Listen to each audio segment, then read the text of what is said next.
All right, it's Monday in June, and we're back here for the June 2025 edition of Mayday Monday. Um, Again, thank you guys for coming back in. I hope you all have recovered from last month's Mayday Monday. If you remember, last month we did some SCBA stuff with vomiting in the face piece, and thinking about John Glazer from Shawnee, Kansas, and his line of duty death.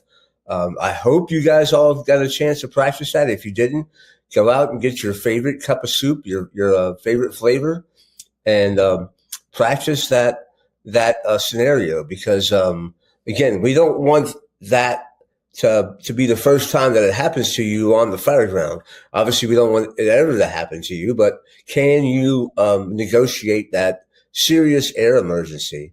And while it's all fun and games when we say don't eat more than your mask can handle or more than your mask can hold, it has some bad consequences, some bad outcomes when we do get sick into our face piece.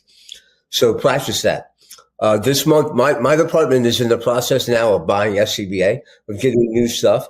And that's one of the tests we're going to run, is the emesis and the face piece thing, to see, is there one that does better if that was to happen. So I hope you guys did that. And if you did, please, again, send in some pictures. I think last month I posted, or it was in the publication, an email address, so you guys can send me some pictures of you guys doing that drill. All right, with that in mind, Mark, can you bring the slide up? This month, we're going to talk about a fire that happened in Maryland a couple of years ago, back in the summer of 2023. There was a fire there in Maryland, and with me to talk about that, I got a couple members that were on the fire and are in various places now in the East here, or actually, I guess kind of Midwestish, have moved on or have came back into the fire service, or are progressing in the fire service, and they came to join me. I have Bill Rector and Kaylin Peabody. Bill, can you just give a quick introduction of who you are so people in the audience know who's talking? And I'll have some more to add, but sure. Yep. Thanks for having me. Bill Rector. I'm currently the fire coordinator for Warren County, Kentucky. Took this job in January after a career in law enforcement, and I had the opportunity to work with Kaylin pretty extensively for the past few years. I was a chief officer in Hollywood for I think about 6 years, and been volunteering my whole life at various departments, depending on where I lived.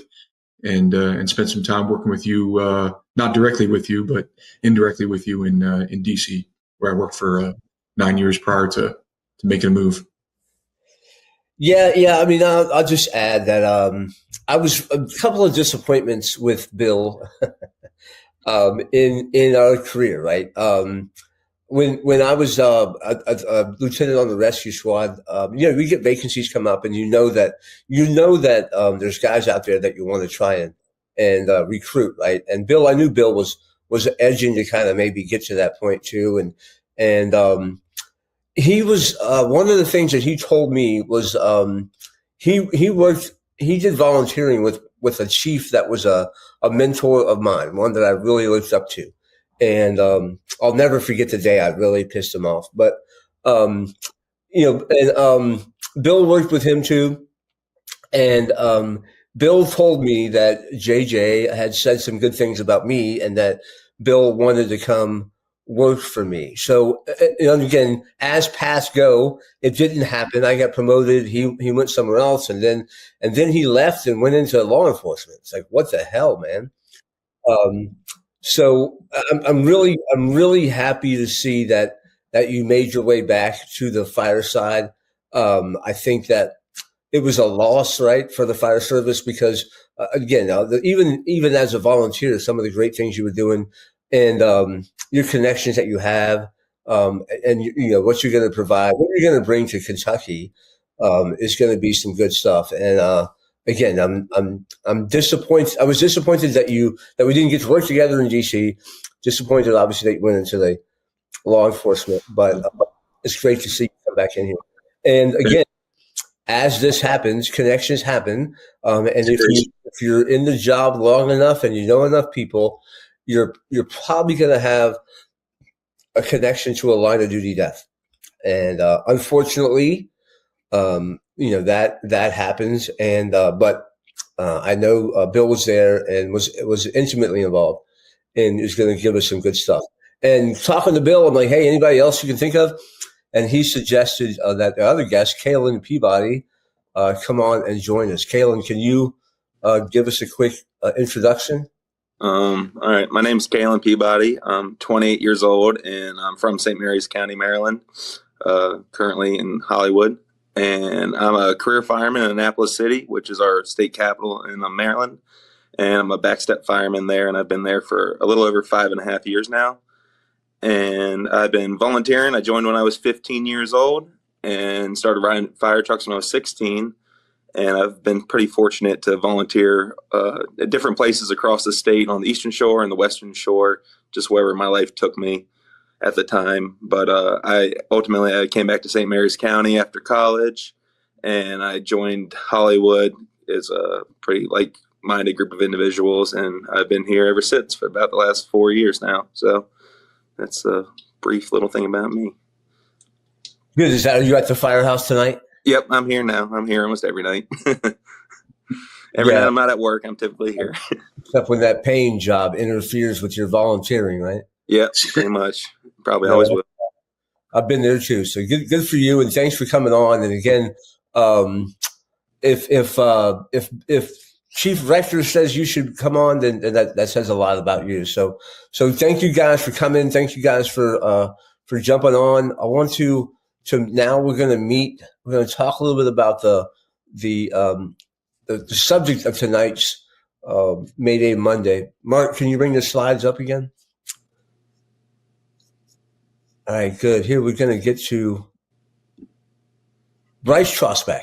Brice Trossbach, again, he's our subject because the fire we're going to talk about, he lost his life in that fire on June 27th of 2023. He was born October 4th of 1997. And again, much like Kaylin, a St. Mary's guy through and through, right? Spent his whole life there. Sounds like he got into the family farming action and then got into the family firefighting action. His father, his brother, his cousins are all volunteering and career firefighters in various parts of the D.C., Maryland area there. How did he get the name Brucey? Do you guys know? I couldn't even tell you, to be honest with you. I couldn't even tell you. Yeah, I'm not sure. He was always Bryce to me. Yeah, it kind of makes sense with Bryce, but yeah, Brucey, 25 years old, he passed away. Again, volunteering with Leonardtown there in St. Mary's County and also Bay District. At the time of his death, he was engaged to, it sounds like he knew Cheyenne and maybe Kaylin, maybe you did too, right? Because you guys grew up together and was engaged to Cheyenne, and together they were raising a big Saint Bernard dog named Molly. Kaylin, you told me earlier that you grew up with him, and Bill said you used to ride the bus with him. Yep. So touched on it earlier, but for the sake of this, we'll go back over it. I moved to St. Mary's County when I was 10 years old. My father was in the Navy, and my mom's family was from St. Mary's County. So when I was 10 years old, I moved back to St. Mary's, and I grew up in a neighborhood that was ironically directly next to the neighborhood that the fire we're going to talk about was in. And it's a rather small county, and there's only a handful of schools. So Bryce actually grew up just up the main road, about 2 miles from where my neighborhood was growing up. So from middle school into high school, Bryce and his older brother, Jared, actually rode the bus with me. I sat next to both of them for several years. Later in life, me and Bryce weren't as close. Just our lives took us different places, and I left. But for a majority of middle school and high school, we rode the bus together. Bryce did 4-H with my two little brothers, and especially in middle school and early on in high school, I would go over to their little farm and we would shoot guns and walk in the woods and do all that stuff. But Bryce was in the fire department. I'm not from a fire department family. I'm the only one in the fire department. And so I was always intrigued by it. And I remember Bryce and his brother both always had these like old job shirts with denim collars. And they were still young too. You know, we're the same age. And I was always intrigued by it. I wanted to join the fire department, but I didn't really know where to go. And I definitely contribute both him and his brother for always talking about the fire department and kind of getting me into it. I ultimately joined a different department they weren't a member of early on, but I still remained relatively close with them early on. And we were still friends. We weren't as close right there at the end just because our lives were in different places, but he was definitely he'll be one of those people I'll always remember got me into it. So it was a little special there. No, it sounds good. And that's it's hard to find people that grow up and stay in their area, you know, and then have friends that they still talk to. And I know I have a few high school friends and stuff that I still see, but they're not in the area anymore, right? They've kind of moved on and stuff. So that's really cool that you guys were kind of got to serve in your hometown, right? Yep, definitely. So his brother is volunteering.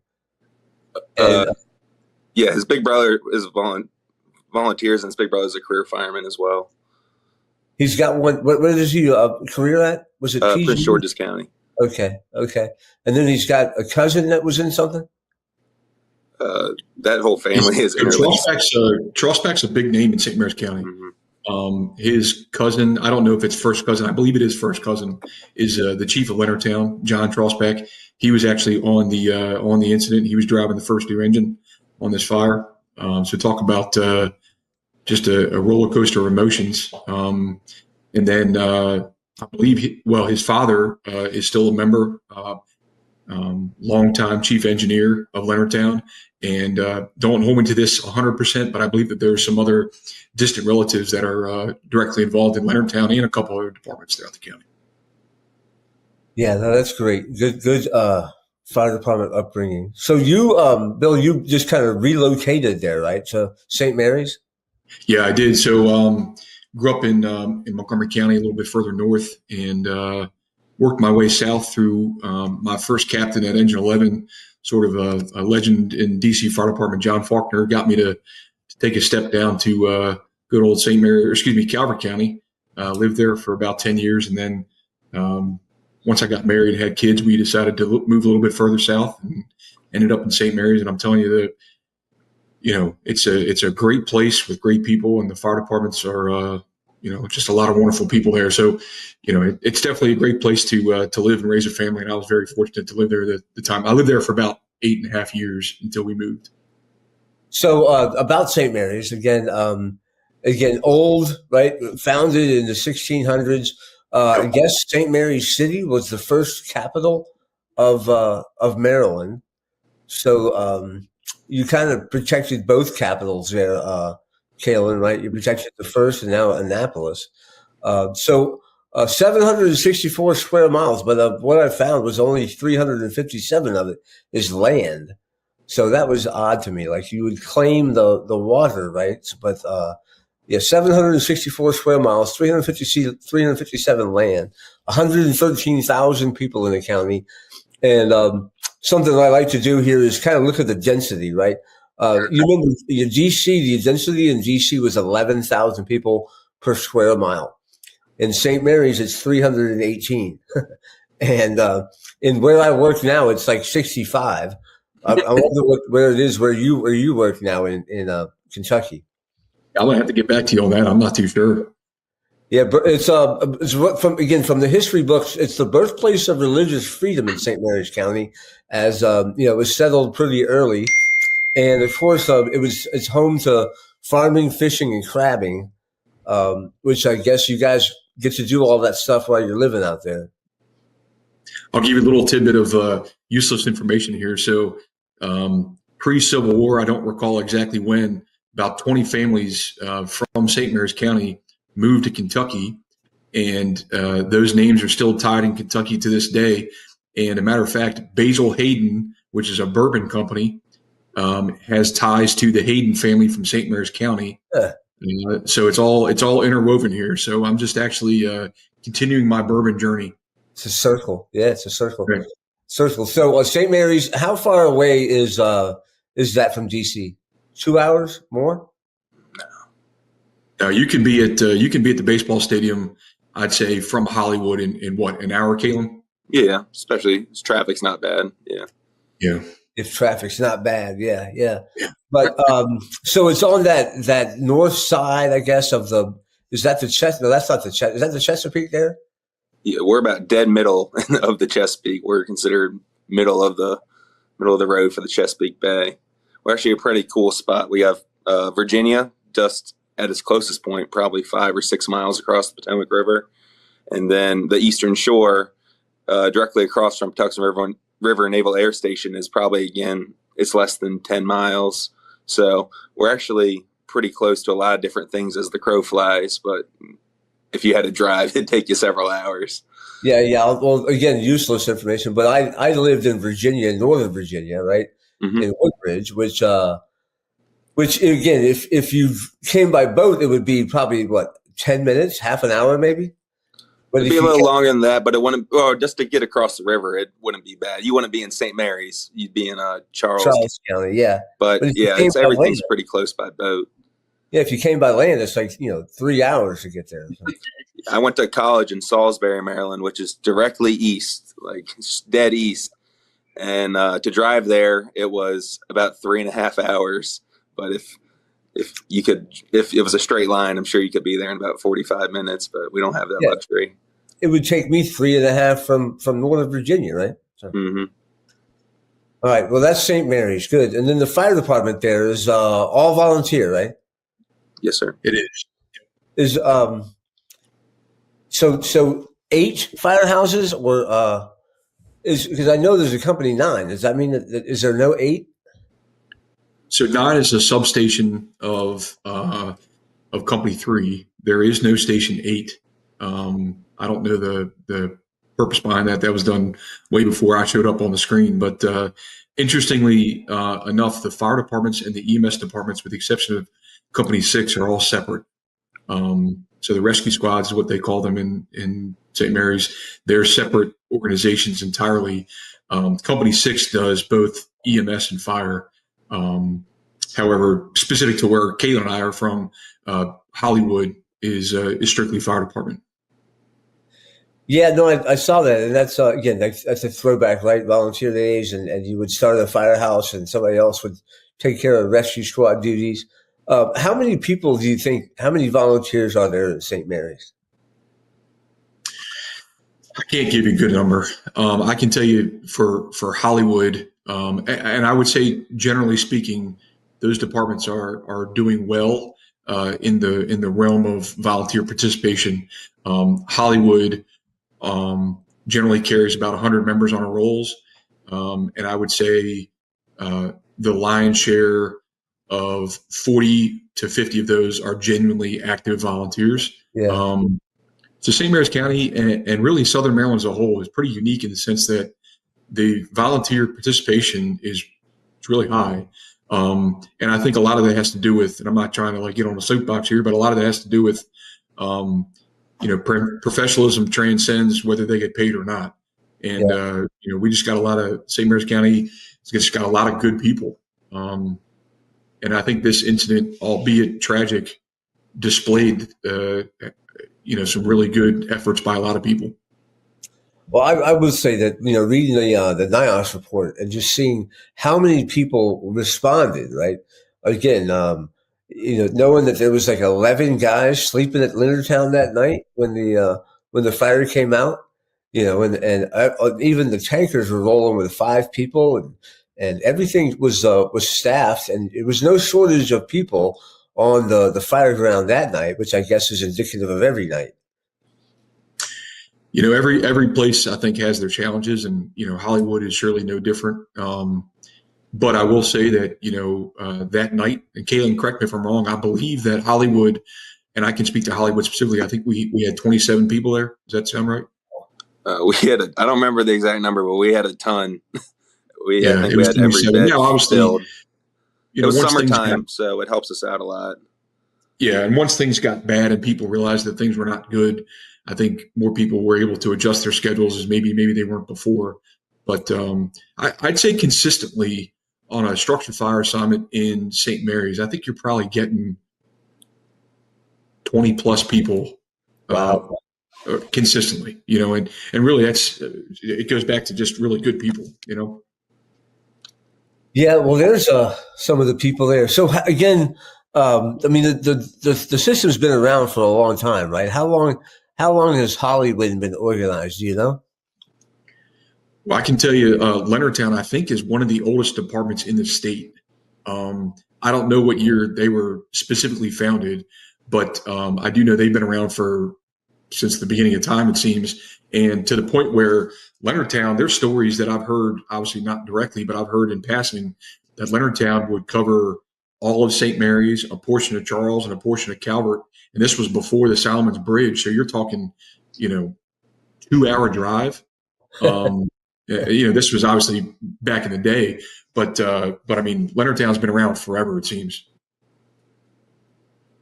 Yeah, no, again, a very, very robust, very strong membership. Just about all of them, right? Yeah.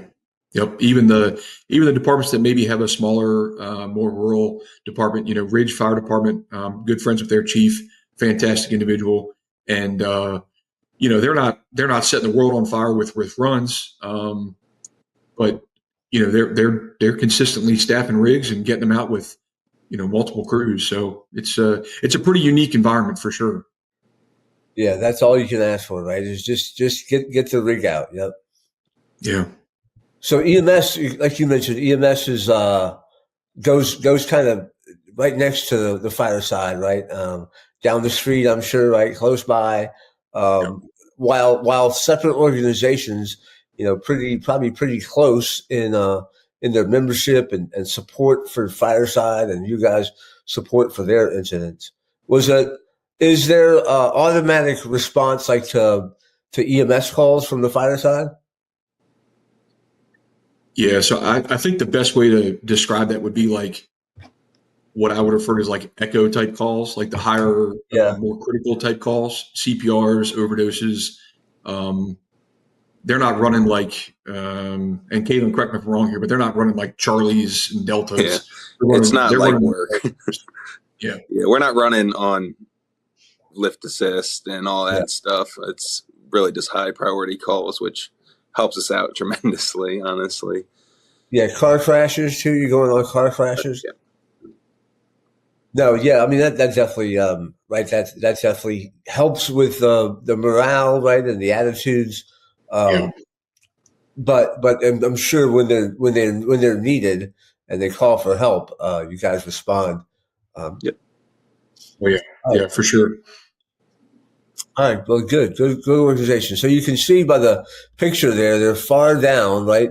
They're down in this kind of peninsula, right, down at the southernmost tip of that side, and really close to Virginia. Like you said, maybe an hour on a good day with like zero traffic would get you to GC. So that gives you a good idea, and it has become, especially during COVID.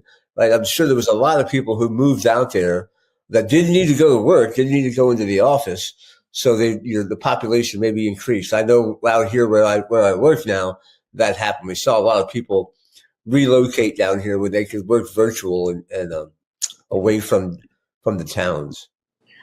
We have a huge Navy base, Patuxent Naval Air Station in the county, and obviously we'll talk about that more in a minute because they're a fire department, but they are a huge employer. And all the defense contractors that support that, the Navy Test Pilot School.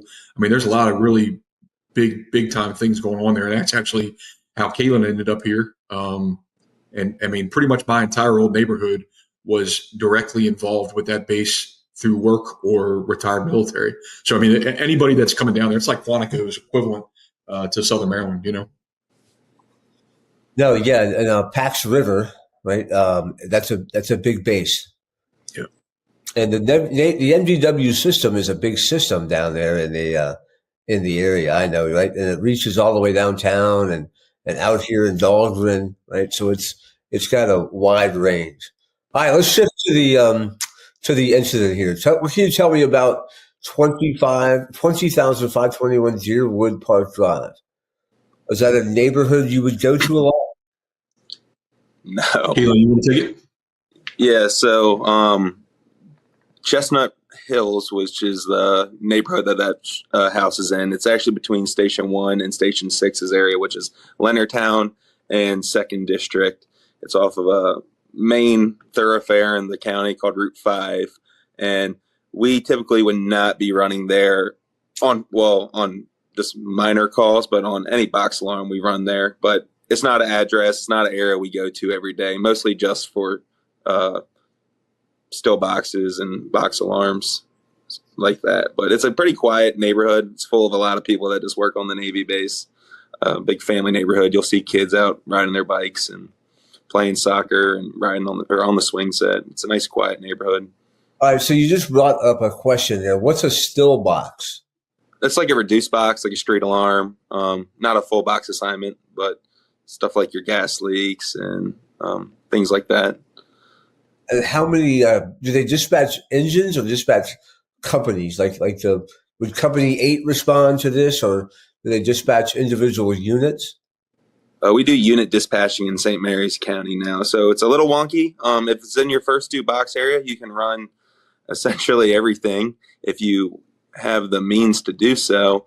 But we rely heavily, because we're all volunteer, on our other partner stations. So they'll dispatch engine from here, engine from there, tanker from here, a rescue squad, or a ladder truck.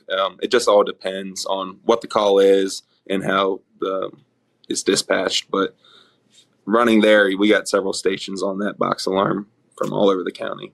All right, so let's do that. Let's say it's a still alarm to this address. Would it get engine 1, or would it get dispatch company 1? So if that's in company 1's area, so they would dispatch company 1. It's a non-hydrant area, so they would dispatch an engine or an engine tanker. I'm not looking at what the run card is. They would dispatch engine. We're calling them engine tankers now, but engine tanker 6 from 2nd District, and then ladder truck from wherever, and rescue squad from wherever. Just that's how it would work. Do you have to call up and staff your unit, or is it just they dispatch it and you get out if you get out? So they'll dispatch up to 2 units from a station until re-alert. I don't really know how to word it, but at any given time, unless a station calls in and drops their staffing to 1 unit, pretty much it's predetermined that every station can staff 2 units. Now, whether that's in-station staffing or home response, I can't speak for the other stations. Hollywood typically has at least 1 crew in quarters at any given moment of the day, but they'll only pull on initially 2 units from a station. Now, if we have people come from home and we are able to put up a 3rd crew, we can call into the communication center and say we have a 3rd crew, and then we can handle either calls in our area, or they can send us on other calls in other areas. It just depends. I got you. So they would dispatch engine 1 and truck 1 were due on this because they were dispatched on it too. Yes, sir. And the second firehouse, they could get 2 units out of that if they have 2 units. I got you. Yes, or the CAD would pull. It reflected 4 as a minimum staffing for everything, so it would show, well, sort of. I say that, but there's caveats in there. But essentially, it was 4 for the engine, 4 for the truck. That's how you got your 2 crews. The alternative would be like a brush truck. That was considered 2. So essentially, if your brush truck went out with for a call at the time, it's since changed. You would only be due for 1 more rig, because you only had essentially 6 people. You can't pull 2 4-man crews out with 6 people. I see. So you had to have 4 people to roll a rig? So 4 was the minimum staffing. Policy states, countywide policy stated, and I believe that it's still the same, that if it's less than that, you had to wait until the 5-minute mark, which was the challenge time. Yeah. And once you were challenged, you were able to respond with 3 people. And then 2 was sort of a not to do unless it was a really bad scenario, and 1 was don't ever do it. I'd say for the overwhelming majority of departments, they did a good job with that. Obviously, there's situations that dictate otherwise. If you were going to be requesting to run and you were not fully staffed, you were supposed to request it through either the county duty officer or the department ranking official. Like Engine 7-3 to Chief 3, I have a crew of 2 requesting to run the assignment, and it was his prerogative to say yes or no. Wow, 4 person. That's amazing from a volunteer organization that you guys could get all the volunteer organizations to agree to that. Yeah. It was definitely one of the, and this was before I was even on the playing field here. But I mean, that's a big accomplishment, and I'll tell you, a lot of guys they take really good pride in that. That's a big deal. Yeah, that is a big deal. Right? Again, I got a career department and I got 2 guys. And it's crazy, right? I never thought that you should do that, but I guess it's all we have, and we're gonna try and make do with that. But it definitely calls. We get multiple stations so we can feel the crew of 4 people. So all right, so let's go back to this one. So that night was it stormy and stuff? Do you think that again, knowing that the lightning stuff that happened up in Frederick and Howard, was that a possibility here, you think? Yeah, very much so. I think I don't want to speak out of turn here, but I think that it's been determined by the meteorological site at Leonardtown High School that a lightning strike occurred in very close proximity to this residence. And Kaylin, correct me if I'm wrong, we had a storm come through earlier in that evening, right? But yeah, go ahead. I'm sorry. It came through. I think it was summertime. So this time of year in Southern Maryland, they just show up. The storms do without even being on the radar sometimes. So I think if I remember, we had a good thunder and lightning storm the night prior, but I don't remember if it rained till 3 a.m. or not. I don't remember, but I do remember it rained the night before. All right, so I know, right? There hasn't been a cause that has come out for this. There has been no official ruling by the Maryland State Fire Marshal's Office, not by lack of effort, but I think just the scientific process of their investigation didn't return a specific cause. And do you think that was a lot due to the damage that ultimately was going to be tough to figure that out? Yeah, and I'll tell you, I think while I am, and I will always carry this with me, the sense of pride that I have in all the people that were involved in the rescue, the process in order to get to Bryce was challenging, and it was labor intensive. It required heavy equipment, and I would never. I'll take that to my grave. I'll never want to change that process, but I do think that process did make it hard for the fire marshals to do their investigation. No, understood. So typical 2,500 square foot house for that area, right? That neighborhood was filled with those. Yeah. So Type 5, built in 97, 4 beds, 3 baths. Again, all the bedrooms are upstairs.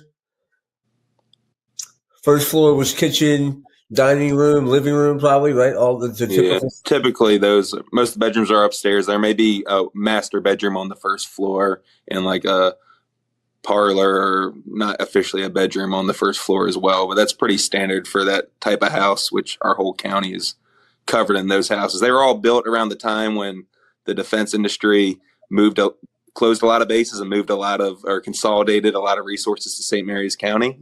And so right after the Cold War, the St. Mary's County really blew up in the late 90s, early 2000s. So they just shut down other bases and moved everyone down here. So a lot of houses built around that era. All right, good. So this was on a well. There's no municipal water system? Yep, correct. No. Is that all of St. Mary's, or is there pockets of water? Yeah, pockets of water is a good way of putting it. Yeah, there's definitely I feel like there's little consistency. So in the town limits of Leonardtown, You got a good municipal water source. Mild neighborhood you did. In the more densely populated urban areas down by Bay Districts area, by the Navy base, you got good hydrant systems. But Kaylin, I don't know percentage wise, but I would say it's probably 60-40, not hydrant versus hydrant. I feel like we draft more than we use hydrants. Yeah. All right, so no water, but so when the call came out, was it initially a fire alarm? Is that right? Yep. Yeah.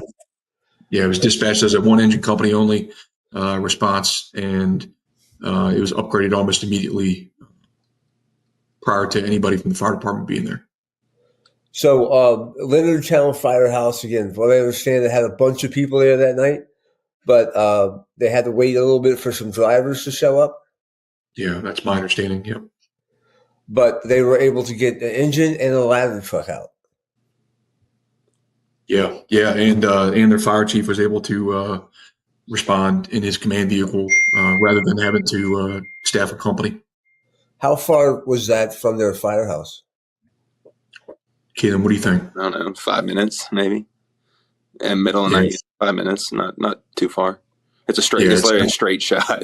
The only turn is the turn out of their firehouse, and then they're it's right down Route 5. It's not very far. Yeah. So they were there quick then. Yeah. How about the second due? You said would be 6. Valley Lee Second District. Their second due there. Was that? Did they have a long haul to get there, or was it?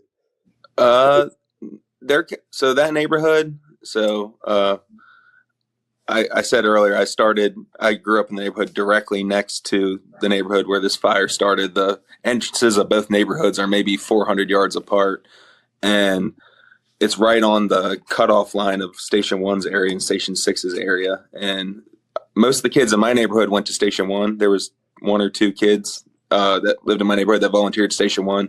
But I actually started when I was 15 years old. I went to Station 6, which was south. And that's just where most of my friends were and where I was working at the time. So it's maybe 8 minutes from that neighborhood to Station 6's firehouse. Station 6 is kind of back in a little, I don't know, they're on their own almost. They're back off the beaten path a little bit. But did they get out pretty quick? I think they had a little bit more of a delay just because I think their response, home response drivers were just coming from a bit of a further distance. But I don't want to jump the gun here, but Station 13, which is a county, technically it's a mutual aid department, but it's within the county, and it's only mutual aid in the consideration because it's a different system. They're the Navy base fire department. That's where Bryce was working. They get out the door right away. They had a full crew of 4. So, it's the quickest man to the rig gets out the door, so they were on the street quick, as is normally the case. And they ended up getting their second. All right. So when they got there, they had a pretty good amount of people to affect some operations and get into service. Yeah. This is obviously there's already some operations going on there, but heavy fire conditions. Is this pretty much what you think or what you heard that's what they found when they got there? I believe that this is a bit after their arrival. I can't speak to that 100% because I was not there at this point. However, there's a fairly good audio that I'll gladly provide to you if you haven't heard it. But it's I believe, and Kaylin, please correct me if I'm wrong, I believe that this was after Safety Officer 9, Jason Adams, called the collapse, which I believe was all tied hand in hand into when Bryce was then trapped. This is. I think this was. I don't know if I took this from the NIOSH report, but they haven't made it up to the porch yet. Okay. Yeah, this could very well be their arrival. I can't speak to that 100%. I'm sorry. I can't either. So, was initially ideas that they might go to the rear, or did they all plan on going to the front? So, the first arriving officer was the command officer, the chief of Leonardtown. He's a great man. He arrived on the scene, gave his size up, sort of a picture perfect size up, and then advised that he would be doing a 360. And I sort of mentioned this in passing to you previously, but I always sort of scoffed at the idea of a 360. I thought it was sort of a way of slowing us down, and I didn't want to. I'll be honest with you. I didn't want to buy into that because it was change, and I was resistant to that. So he gets out and does his 360, and I'll let him speak to those intricacies more. But I believe that the basement slider appeared, at least what I've been told, appeared that it was dark inside, and I believe it was locked. So what to us may have seemed to be pitch black, we believe may have actually ended up being smoke stained glass. Obviously now with the hindsight being 2020, our ability to have a more deeper opinion is there. So he then completes his 360 and then starts asking for a rundown for assignments and starts making assignments based on his perception at the time. And that's where I think the primary decision was made that we were going to make a fire attack in through the front door.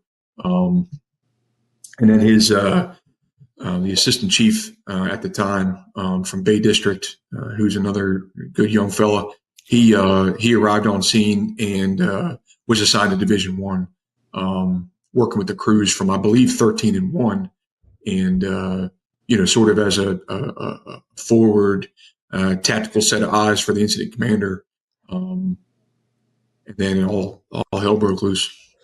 Yeah. So. No, I get it. And I know, right? Definitely the 360 was something new. And like you say, it kind of, especially when a lot of times you do a 360 and there's nothing different in the rear, right? Everything looks the same as what I saw when I got here. So it's like, well, why didn't I just go in? But again, and I don't need rules necessarily, right? But because it's the right thing to do. And it gives you so much more information that if you didn't do it, you would be missing out on a lot of stuff. That Fairfax institutes. They have two 360s. They have a 360 for the first arriving engine, and then the special service. The first arriving special service does their own 360. And obviously, like they're both looking at different things because they have in water and truck duties or special service duties, but that's how important it is there, right? That they've added that to their playbook. And again, when you listen to it, you always hear like, "What about the basement? What about the basement? What about the basement?" And that seems to be right the real good reason why to do this, because if you don't know there's a basement and there is one, you might not see that fire in there, and bad things can happen. Yeah, I can tell you,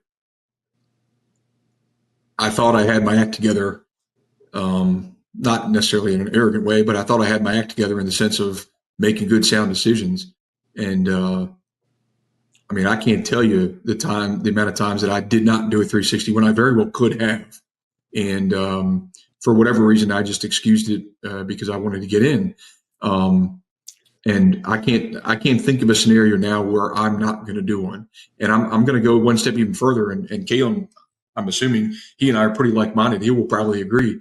Depending on who gives the initial 360, I'm going to probably go do another one.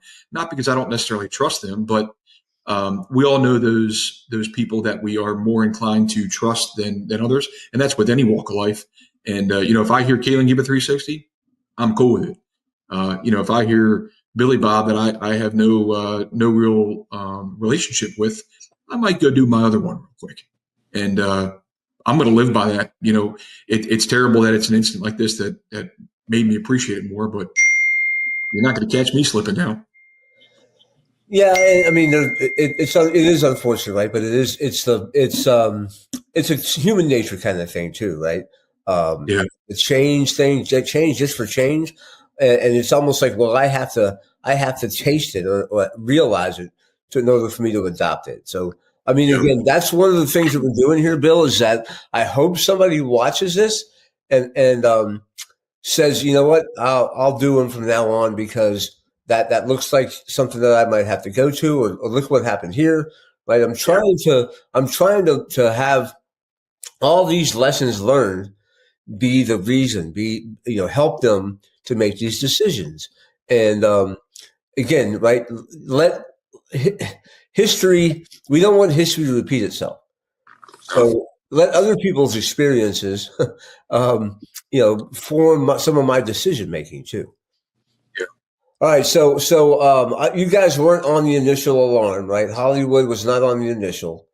So this is all, I guess, supposition and what we read in the report and what you heard from other people.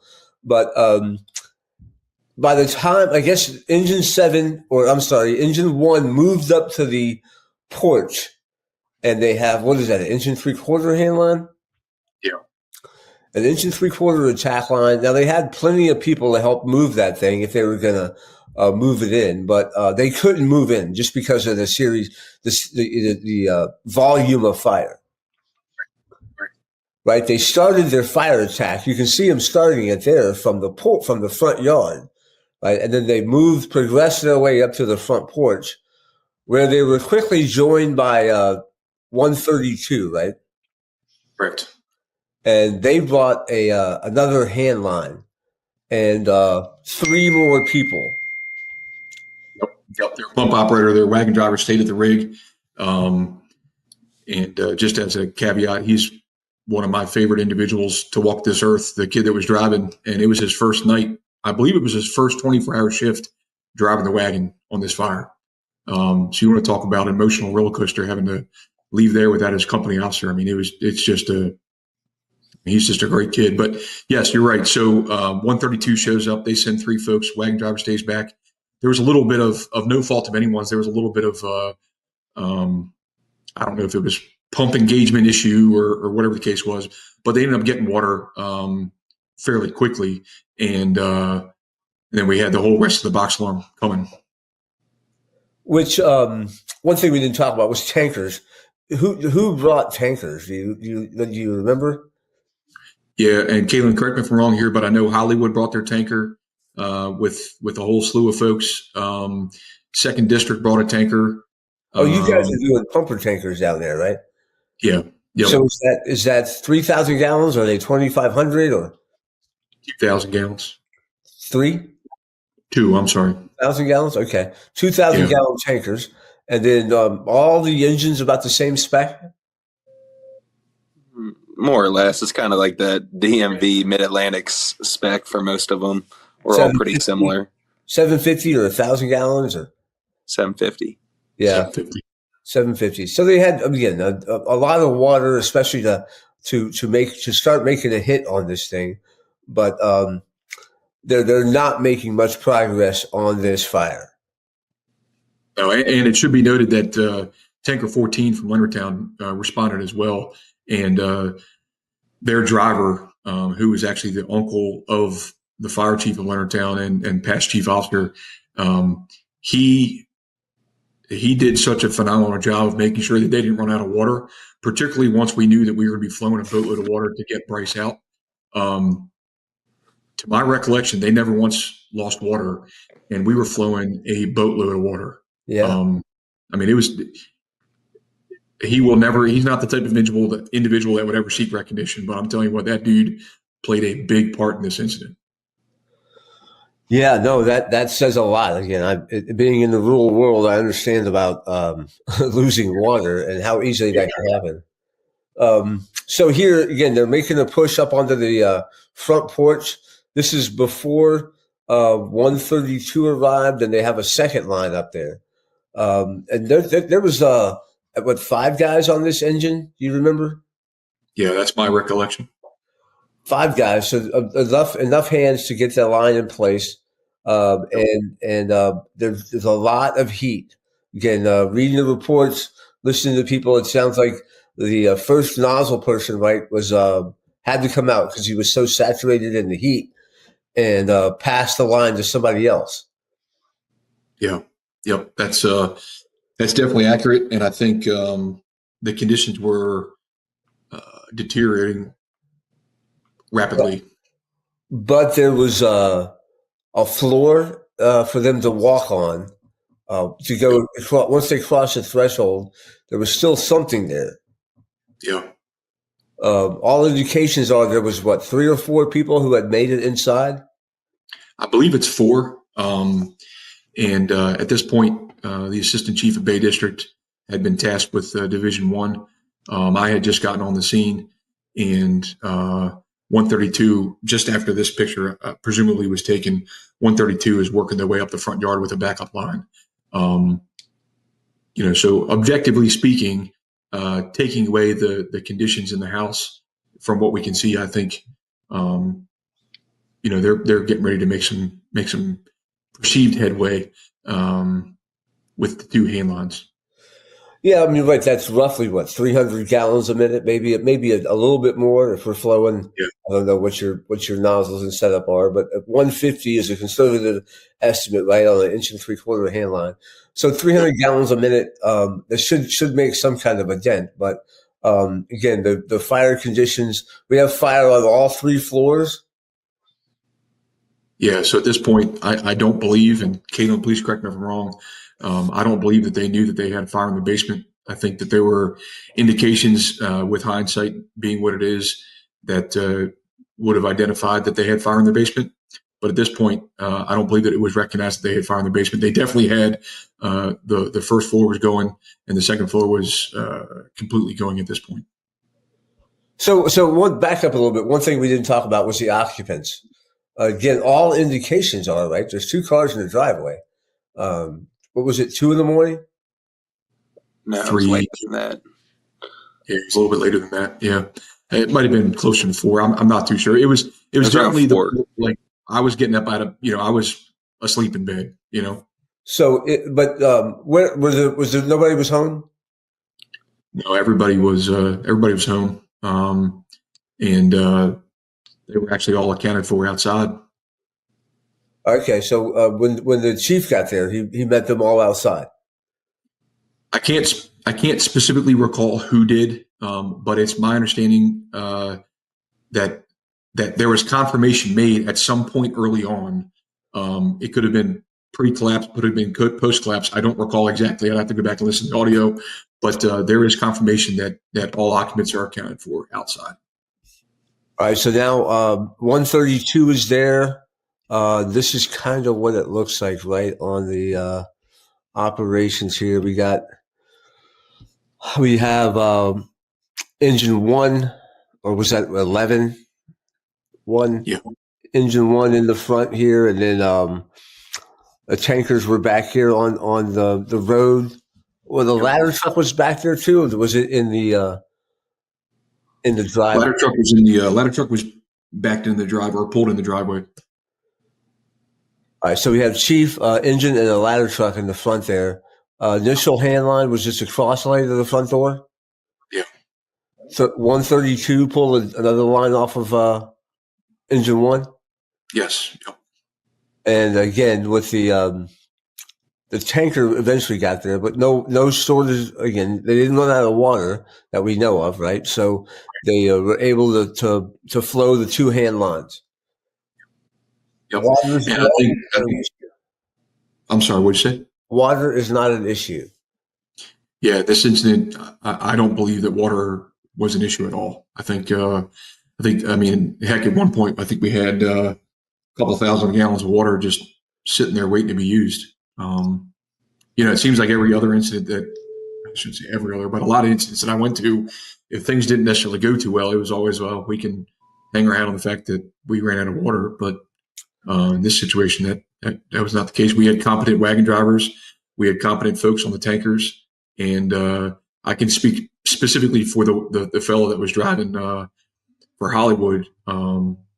He's just the real deal. He gets it, and he's able to help out everybody. People respect him. All right, so we got 2 hand lines going, and they're still not making any headway.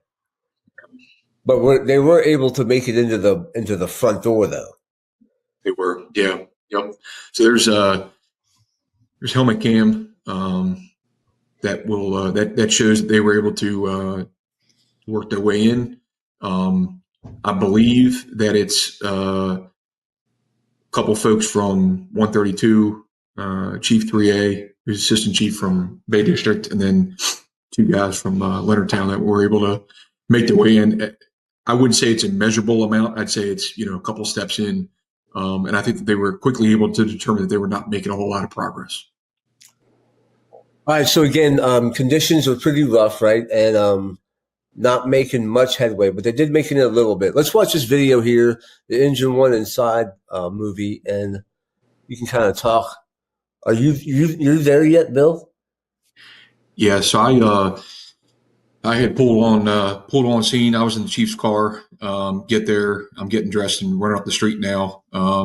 Made contact with Incident Commander Chief 1, and he was presumably preparing to give me a task. And after this video is sort of when the timeline compresses a bit, but you'll hear Safety Officer 9, Jason Adams, advise of a structural collapse in the rear, and that's when I ran forward and attempted to get an accountability, and we were able to determine that we had one firefighter that was inside that was unable to be removed. So it's actually shortly after this video, just a couple seconds. You see the guys in there trying to make some headway. I'm the biggest advocate of that assessment of the legitimacy of the all clear from the homeowners versus protecting a search. So without necessarily speaking too out of turn, I would say that I'm going to err on the side of we got to conduct a search because that's why we're here. So at this point, I'm back by the buggy, getting an assignment from the chief of Leonardtown, and just a couple seconds after this video is when it all goes down. So all right, so this you can see here that there's at least 2 people there, right? That guy that we see in front of us doesn't have the nozzle. I think he had a hook maybe, but there's a nozzle in front of him. Yeah. So to Chief 3, is he inside there, or is he? I know he did make it inside at one point, right? If he's not in there at this point, he's in there any second after, and he ends up being right by Bryce when the collapse occurs. So again, we made some progress. We got inside the foyer, but not making much deeper inside. And this is really one hand line, right? The other hand line's off to the side. Yeah, that's correct. They're to the left of this image. You got what I would describe as a bay window to the left, and then a follow-on standard size window to the left of that. All right, Mark, we can go back to the slides. All right, so that we saw that. We know that everybody's operating there. This is the picture again that NIOSH says it was right after the collapse happened. Yeah. Yep. So the collapse happened. Was that kind of back to front, or was it all was it all inside the walls? That everything inside fell? No, I think it was.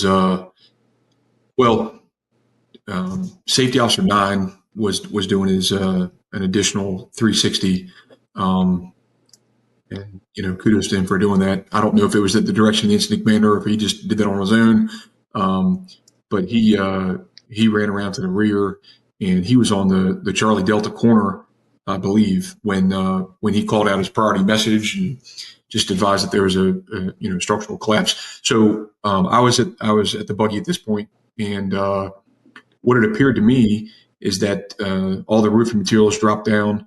The back of the house sort of slid off, if you will. That's probably not the correct structural collapse term, but it sort of slid off the back. And then all the remaining contents, albeit there were not many, dropped from the roof down onto the top floor. And then the top floor dropped down on the first floor, and then the first floor, so sort of a pancake down into the basement. All right, so Bryce has got the line now, right? He had made it in a few steps. So in that video, he would have had the hand line then. I can't speak to if he had the hand line in that video, but he was definitely in there with the hand line. So unfortunately, I didn't know Bryce on a personal level. I know a lot of people that knew him personally, but from every account, Bryce was a fireman. He made calculated risks like we all do, and I think that he was making what he believed to be, some progress. But yes, he was inside with Chief 3A and either one or two fellows from Leonardtown on the hand line when everything went down. All right. So, have you heard of any indication that, there was a creaking, was there noises, was there any kind of indication that this is going to happen? Only thing I can personally attest to is, and I had never experienced it to this magnitude. It sounded like a freight train was coming through. The noise increased exponentially, and to the point where I actually was a little concerned what the heck was going on, but I couldn't. It was an unfamiliar noise, so I couldn't associate it to anything. And as soon as I recognized that noise, is when the collapse occurred, and Jason called out the collapse. All right. So the first indication came from Jason of the collapse. He was on the Delta side. Charlie Delta. Yeah. And then Chief 3, again, reading the NIOSH report, it sounds like there was Chief 3 kind of grabbed something to keep himself from falling up and was able to step out. Yeah, I'm not saying this to be difficult. His radio identifier at the time was Chief 3A. He is now Chief 3, but at the time he was Chief 3A. But yes, he was able to reach out and catch himself before he was to fall in. But I'm telling you, he was, when he came out, I didn't think he was going to be alive. I can tell you that. Wow. So that's about the time you got to the front? Yeah. Yep. As soon as, where this picture was taken is essentially right where the fire chief's vehicle was in the front yard. And I was at the driver's window getting an assignment. So I didn't tie up the radio, at least try not to tie up the radio. And I ran forward as soon as the collapse was called. And Chief 3A comes out with assistance, and the rest of the guys sort of come off the porch. The incident commander tells me to get off the porch, and I just start hollering for an accountability, see who we got and what we got going on. And they're just yelling, there's still one in there. There's still one in there. And I couldn't figure out who it was. And that was the first time that I'd heard the name Trossbach. So just innately, I associated Trossbach with a member of Company 1, because that's where a lot of their members are, and just with that last name. So that's when I called the Mayday and advised that it was presumably a member of Company 1, only because I didn't want to say the name over the radio, because I didn't know what the conditions were and that kind of thing. All right. So did I just see one? I have another video too that I'm not going to upload, but you can see the water is flowing. Yeah. Right. Did they have eye visual? Could they see him in the basement? No, we couldn't see him in the basement, but they knew where he last was. At least they had a general location of where he last was. We knew that if there was going to be a chance of getting to him, we had to make a tenable space for him. And the only way to do that was just flow as much water as we humanly possibly could, and just hope. Yeah, the sheer volume of fire, right? Just keep flowing water. Did you? Yeah, I will say, if you don't mind me just throwing in something real quick, I will say, initially I sort of felt a little comfort, because I was like, all right, he fell into the basement. We had no indication at this point that the basement was involved. I was like, all right, we got some time to get to him. We'll get him out. We'll get him on his way. Initially I was pretty comfortable with it. Right. Yeah. Glass half full. Yeah. All right. So you're up there. Did you get the assignment to be the rescue group, or was it still putting people together? Let's just figure out who's here to go do this. Still putting people together. Right, wrong, or indifferent. And I don't know that it was right or wrong. I think everybody can have their own opinion, but I I think there were rightfully so. I think there were some people that were just genuinely overwhelmed. And because I was able to sort of be a fresh set of eyes and hands that showed up, I tasked myself with that. And again, I don't know if that was right or wrong, but I tasked myself with it. And the first thing I did is I just reverted back to the little things that I learned from people over the course of time is, okay, if we're going to make a tenable space, we got to flow water. I said that over the radio probably about 500 times. I sounded like a fool, but I was like, listen, no matter what we do, we got to flow water. We got to get more water in there. Just because I just thought it was the right thing to do. And then we made the decision as the fellows were arriving, fresh crews were getting there. We made the decision that we were going to try to find an alternate. Well, we were able to determine that he was no longer on the first floor and that we believed that he had fallen in the basement. So there was still some floor left on the first floor? There was a little bit of floor, yep, to the left. When you look at that picture, you see that left window, which got a lot of smoke pumping out of it, but some fire in the lower portion of the window. Mm-hmm. There was still floor in there. So we were like, all right, let's get this front of this building opened up, because the last thing we want is to have any type of restriction with potentially getting to them.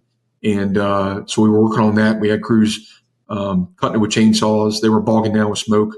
But we were making some good headway with that, I felt. And then as soon as the crews from Hollywood arrived, the tanker from Hollywood, I took them to, I ran around to the rear real quick, and I realized that we had quite the situation on our hands, because it was a mess back there. And just as far as access issues. And I went to the left of the house, and it was a poured concrete foundation, basement window foundation. And I'll tell you, I looked at the fellas from Hollywood, and I said, all right, let's put your stuff on. We got to go in and we got to go find whoever this is down there. And those boys gave it hell. But the only problem is that all the contents had dropped into that portion of the basement, and they probably only made it 10 feet in, and they just couldn't make any progress there. So then we regrouped and came back to the front porch. So we realized that initially you were thinking about going in on the wall, through the wall, or through the garage, or where was the initial? So the initial plan, right where it says 30 feet on the left hand side on the Bravo side, there was a window there, and in the basement. Yeah, into the basement. So it was a little bit, elevation change. Yeah, elevation change going to the backyard. So the fellows from Hollywood piled in that window, and I believe it was two young men from the engine or the tanker from Hollywood, and I'm not sure who else. I want to say somebody else, but I don't remember. And that's when they went in. But things that sort of just fell into place. At this time, a big fire department mentor of mine, I know you're familiar with him, Doug Inslee, arrived on scene, and he and I are sort of joined at the hip.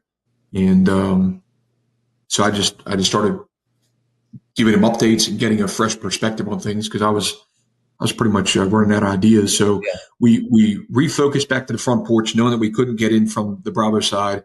And then we were like, all right, we got crews coming. We got to try to make it in the basement from the front. And we also need to try to find an alternative entrance in the basements. That's when we asked for breaching and breaking tools to find an entrance in from side Delta.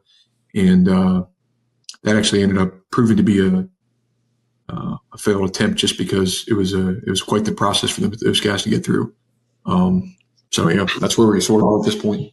All right. So fire conditions. Did the collapse help you with that? Did it put any of the fire out, or was it still inferno? I think it. I can't quantify it necessarily, but it definitely shifted the conditions to where I felt like it was more manageable. I think a lot of the rubble in the rear was able to be. So we started repositioning hand lines, and we got lines to the rear along with side A, and they were able to put down a lot of fire pretty quickly. But it was still to the point where the only thing I could remember in the back of my mind, and I know I told you this before, was the Worcester incident of, if we are going to make a rescue, how many guys are we willing to jeopardize for that rescue? And obviously the answer is we got to do what we got to do, but we're not going to kill anybody in the process. So conditions were that bad. Yeah. And precariously leaning walls and ceiling and roof and. Yep. I mean, the whole thing was, it looked like a bomb went off. And it's on fire. And we know we have, now at this point, we know definitively we have Bryce in there. So, okay, so you still have no eyes on Bryce yet? No. And we were, I was getting very frustrated with myself, and I was getting frustrated with the incident because I felt like options A through Z had already been exhausted, and I didn't know what else to do. I was bouncing ideas off of anybody that I felt like was a somewhat competent individual, and so there was no route. There was no route to go. You've tried all 4 sides, A, B, C, and D. So other than now walking across the burning surfaces, but you wanted to put the fire out. We were trying to, yeah. And I'll tell you, this will probably be maybe a little hard for me to talk about, but so Doug and I, along with a couple other trusted mentors of mine that were there, sort of gathered in the front yard. And we were like, listen, we really need to figure this out because this isn't getting any better. I had a request over the radio for a piece of heavy equipment. A local farmer was able to be notified of that. I think that his dad heard it over the radio, and he literally brought a great awl to the scene on track from his farm. And there you go.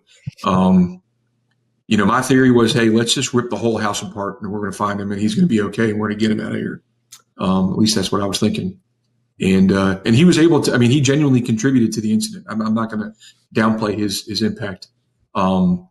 So initially, I was like, all right, let's just rip the whole front of the house off. And people were like, Doug Inslee was like, listen, I want to slow down a little bit. Let's not make it more hard for us to get to him just by doing that. So once we got that corner ripped out, we got the bushes ripped out, provided us with a lot more space to work. And then he proceeded to the rear and started working the pile, with the clear intention. So we had a very competent deputy chief from 7th District Fire Department who is involved in a nationally renowned FEMA USAR team. Yeah. So I trusted his opinion, probably more so than mine, a lot more so than mine. And I said, hey, I want you to make sure this building's not going to collapse anymore. That's your primary focus. Work with this great old guy and get that straight. And he took it, and he ended up managing the entire operations on the Charlie side. But yeah, this picture shows crews from 13, Hollywood, Leonardtown, Bay District, all working. The fellow right there in the front facing us with the helmet on, that's Jason Adams. He's the one that called the collapse. Is that the A side of the building? Yeah, that's the A side. Yep. So that blue is going to be the styrofoam, right? The insulation. So the brick veneer's gone, right? Yep. And now that's just the wall standing up there. So ultimately, okay. So at what point were you digging it out from the front? Is that how you ultimately located? We were having a heck of a time. We didn't hear a pass alarm. We didn't see. We did not hear a pass alarm. We're able to. We'll talk about it. Kaylin can talk about that a little bit more here in a minute. But we did not hear a pass alarm, which was really frustrating because that didn't give us a landmark of where to head. We couldn't locate him on the pack tracker. Obviously, so Doug and I and a couple others went into the first garage door here and looked down the concrete pour that went into the basement. And we went down there. We were checking around. We couldn't hear anything. So we made the decision at this point that our best, most appropriate option at this point was going to be to attempt to locate him from side A. And I'll just pause that for a second by saying this. It's been my experience where I've been very fortunate to work with some very high quality people throughout my fire department journey, and I continue to. And I've always found myself that in high stress situations, it's comforting to see a familiar face, whether that's a technical incident or a tragedy or whatever the case is. And I feel like those people, at least it's been my experience, are the ones that you definitely trust the most. And I was struggling on the front porch because I was frustrated because we were not making the progress that I felt that we should have at this point. And we were 100% treating this as a rescue, and nothing other than that. And I turned around and I saw Kaylin, and Kaylin is one of those people, that I hold in high regard. And he had just recently led a drill at Hollywood on the RIT Pack. And I don't remember exactly what I said, and it's sort of irrelevant, but I said something about, I'm about to ask you the hardest thing you've ever done in your life. And I'll be honest with you, my biggest fear at this point was, I didn't know the conditions of what he was going to be going into. And it was not like this picture here. It was obviously still dark and very much still on fire. So yeah. I looked at Kaylin, and without hesitation, this is just the kind of dude he is. I'd say that whether he was here or not, but it's like, all right, got it. And we made a couple small comments that will remain between he and I, and then he can take it from here. But it was one of those things that I knew he was the man for the job. I'd put him up against anybody, any day, anywhere. He does not like being talked about, so I'm trying to make it as uncomfortable for him as possible. But, somebody put him there for a reason. And, I can never express my pride enough in what he did that night. Even though it didn't change the outcome, I know that if anybody was going to try to, it was Kaylin. So at this point, you're operating again from the Alpha side. Yep. You have a ladder down into the basement? We do. I believe that we had initially put 3 ladders down in there from the garage. Doug and I put an attic ladder down. It wasn't the best option. It came up short. And then Kaylin, correct me if I'm wrong, there was another attic ladder and then a 14 going down in the basement? Yeah. So I initially halfway went down, fell off of an attic ladder. And then they were able to get a 14 roof ladder or straight ladder with me. But I guess from my perspective, I guess all I really ever have is it from my perspective. We talk about it with a handful of people, but I guess my memory just tells me what I want to remember. But so I wasn't on any initial unit.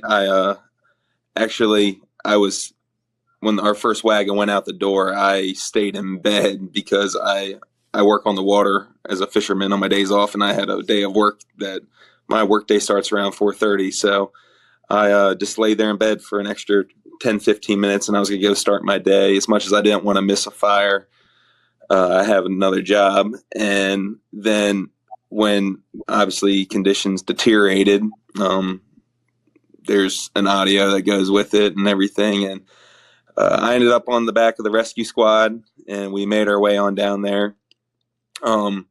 Again, the picture that's showed right now is very much different than what it looked like when I got there. I arrived there, and the building was still a decent amount on fire. It was still very dark outside.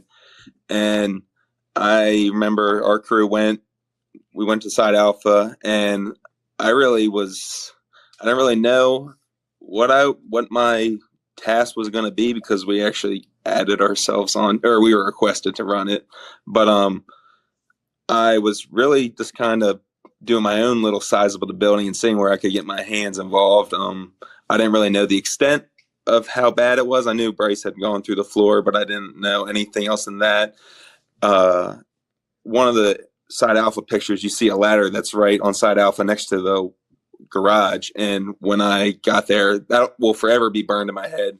The top of that ladder was melted like a beer can in a bonfire, like at a party when you're in high school. I was like, wow, like this got pretty hot. From that point, you know, I was looking around trying to see where I could weasel my way into.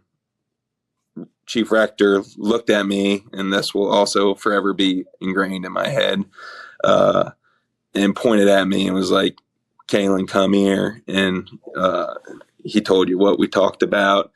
And really, there was, at that time, there was an extensive amount of firemen working on the front porch, flowing water down into the basement, but it was still on fire. He asked if I could do it, and I really didn't give it much thought. I was like, yeah, I'll give it a shot. I wasn't worked up, or I've been pretty fortunate to have had a decent amount of experience for my age. So it wasn't, I was like, all right, yeah, like whatever I would follow Rector into anything. He's just one of those guys. So I was like, yeah, I'll do it. And masked up, and they made a little hole for me amongst the firemen that were all standing there. And I got on the attic ladder, and I started walking my way down. And unbeknownst to me, the attic ladder was not resting on a floor. It was just resting on a piece of debris. And I weigh about 250 pounds without gear on. So I quickly fell off the side of that ladder.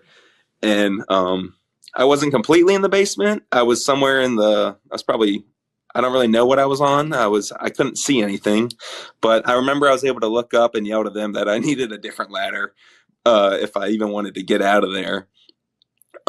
So I got my bearings straight, and they didn't really know where Bryce was. I didn't really know where Bryce was, but they told me he was just down there. So after I fell off the ladder, I'm not a huge religious person, but I did say a little prayer once I came to my senses and made sure my mask was good and everything. And I remember thinking, this is really messed up. And I should probably watch myself, because if I'm down here, then, I just had some little thoughts. And my next thought was, no one has ever trained me for this. And I've been pretty fortunate that I've been able to volunteer in a lot of really top-notch places with a lot of really top-notch fellas. And I'm spoiled, really. I don't take it for granted, the amount of positive people and trainings and experiences. Like, I'm lucky. For 28 years old, I'm really lucky. But none of that had ever trained me for a building collapse that was on fire.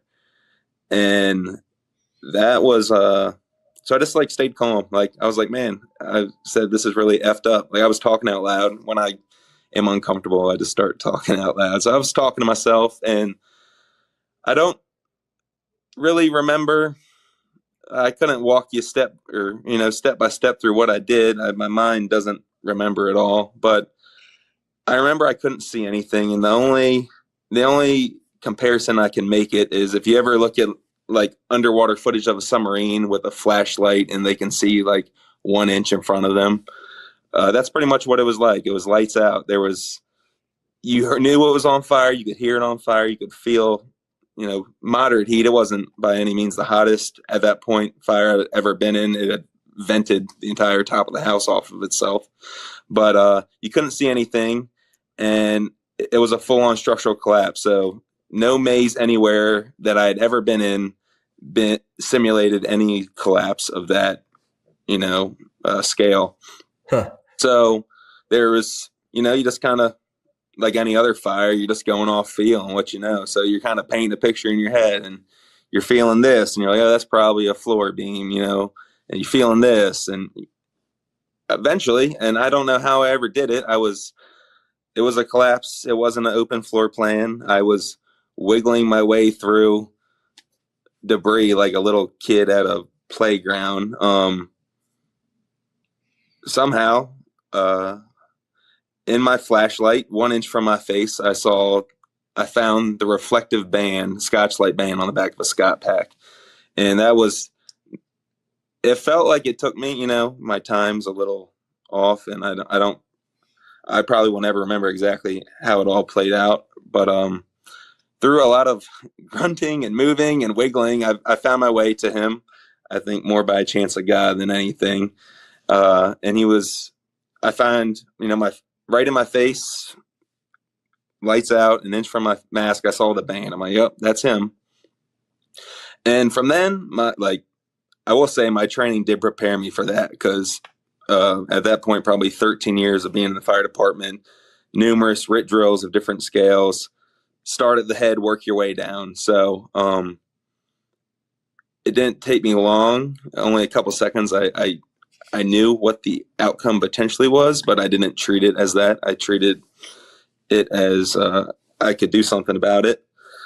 And I knew him, so I just talked to him because he was my friend. So I was like, hey man, I got you. I don't know. I was really calm the whole time. I remember that. I remember just talking to him like we were just having a conversation, and I just went, started the head, silenced the pass alarm. That was one thing. Chief Rector talked that you couldn't hear the pass alarm. I could hear the pass alarm when I was directly on top of him, and it was like no pass alarm I've ever heard before, because it had been in an inferno. They make a different noise when they're melted. So it was making an audible noise. I'll probably forever remember that, but try to silence that. That wasn't happening just because of the heat it had taken. But start at the head, purge valve, check, make sure you got the mask on, work your way down, check to see if there's any air. Right at the bottom of the bottle, again, extensive heat, and I know people won't necessarily be able to watch what I'm doing, but an inch from my face, you're not able to see the level of air. I'm not able to really hear if there's any air when I turn the purge valve all the way open, but I'm just running through that checklist in my head. He was also, if I remember correctly, he was pinned underneath a beam or floor or something. I wasn't able to move him. And then also the sheer amount of wet ash and debris, that turns into quicksand when it gets wet.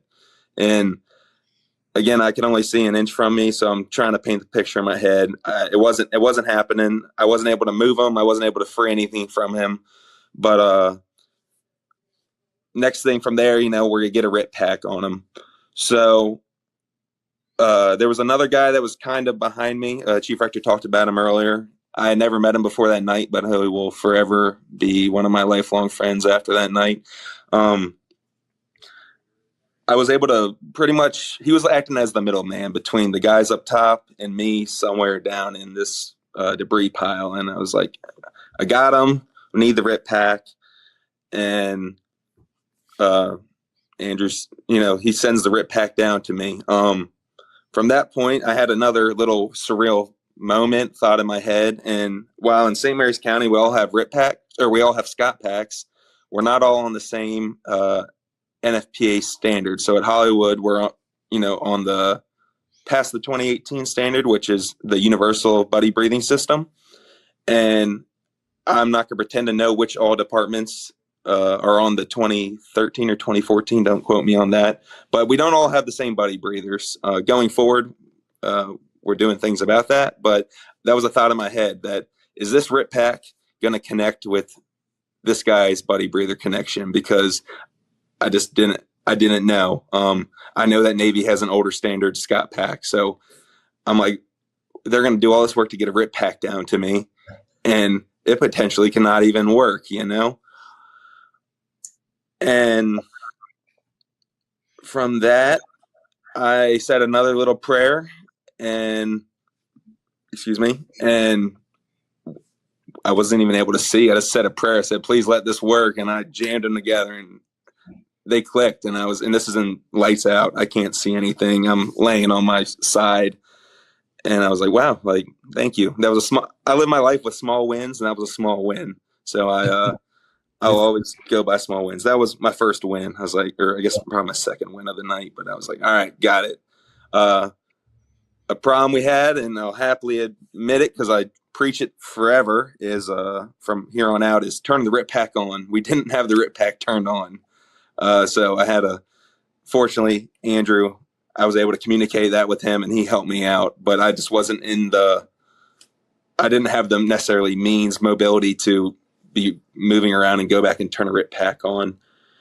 But from going forward, I will teach everyone older than me, my same age as me, younger than me, to always make sure you turn the RIT pack on. And if you're working in a scene with other units of other jurisdictions, grab their RIT packs too. I didn't like RIT any more than the next person, but I'll forever take it seriously. And I will forever tell everyone that if you're running with another jurisdiction, grab their RIT pack too.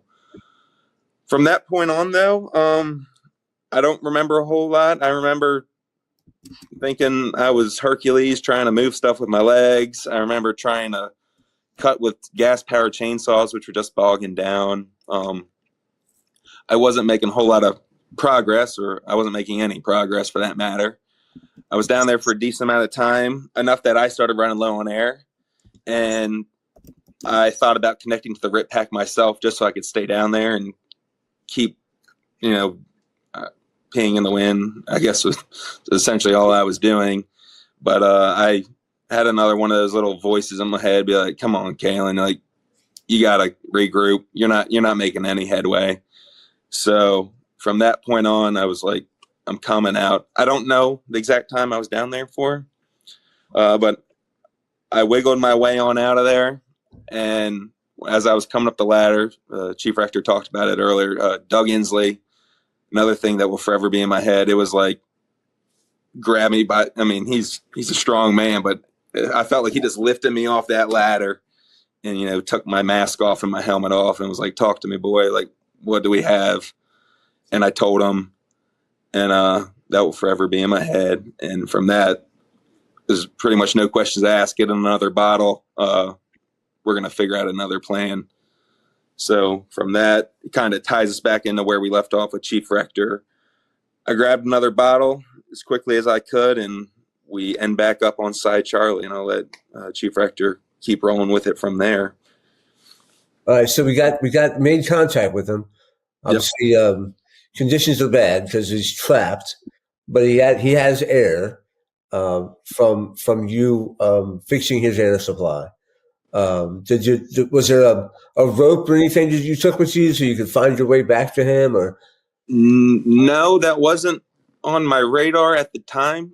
Since then, with a lot of self-evaluation and thinking about it and all that, there's a lot of things I would have done differently and will do differently, and we'll try to encourage people to do differently in the future. But no, I was just on my own, like, pack, like, it was tight enough that, like, you're manipulating your pack to, like, it's wow. Just like those real, if you can think of a real tough maze that they put you through in fire school, obviously way harder than that. But I remember saying, no one has, I think my words were, ain't no one ever prepared me for this. Like, and talking out loud, laughing to myself, like, it was screwed up. It really was. All right, so do you have an idea now, Bill, of where he was? Yeah, he was actually, we believe that Kaylin was about 8 feet to the right of the front door. If you were to go in the front door and drop straight down, he was 8 feet to the right and about 10 feet up from that. So, diagonally, whatever the diagonal of that would be. But I can tell you, from the front porch, it felt like an eternity. And we had limited comms. I couldn't, I know he made one radio transmission, correct, Kaylin? Yeah, that was another thing. My radio, the radios we have, and just with what it was, my radios ended up rubbing on something, and it switched me to a completely different channel. Oh, wow. And I remember at one point that was something, again, I will forever make sure my radio's locked. But I know that was probably did not feel good to them. I learned about after the fact. It didn't feel good to me when I was talking to them, and I get a dispatcher tell me I'm on the wrong channel when I have some important stuff to say. Wow. So something I carry with me. I'm sorry, me cut you No, off. you're good. You're good. Go. I was standing up there. I had the radio to my ear. Doug was standing next to me, and it was pure chaos. Chainsaws, hand lines, yelling, all that kind of stuff going on. And at this point, Doug and I were with others, and I don't want to exclude anyone, but I intentionally remember Doug and I standing on the front porch, and we're breathing air, and then we unclip, and then we click back in because the conditions changed, and we're hoping we hear something. And I'll tell you, it was a very uneasy feeling, and I put Kaylin in a very bad spot because we didn't have a way of exactly knowing where he was. We didn't have a tagline on him. We didn't. It was, I don't know if it was the right decision. I'll tell you that right now. I'm proud with the outcome, obviously, because we have Kaylin here. But that was a recipe for disaster. And I think it just goes back to me. It goes back to the point of not that other people were going to be incapable of doing this, but you got to use people for their strengths. And in my opinion, Kaylin was the most capable person probably that I've ever come in contact with to deal with this. And that's why we just had that conversation. But things weren't getting any better. Conditions were still bad. We were flowing a boatload of water. The Great All was working in the rear. We had guys trying to breach the Delta wall.